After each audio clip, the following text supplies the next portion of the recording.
maninona le ministra netra fandimby teo ka hono anjara asan'andre matofoloha ve ny tokony hijery hoe aiza le jiro miteny foana izy nandretra filan-kevitra ministra tena marina zany faharoa efa nisy aleo anazava satria resaka jiro sy rano resaka raha nisy ny ka misy olona tsy nandraina ndraiky tao ary tsy mahay ninina nanimba ny filoha ary ianao ihany no teny hoe tsy nahafa-po raha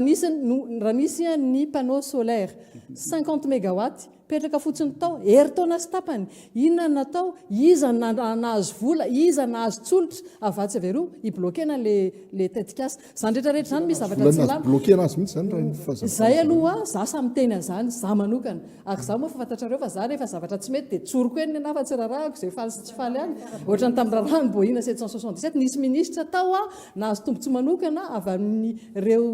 ilany à gauche droite dia nahazo an'izany tsy marina mety zany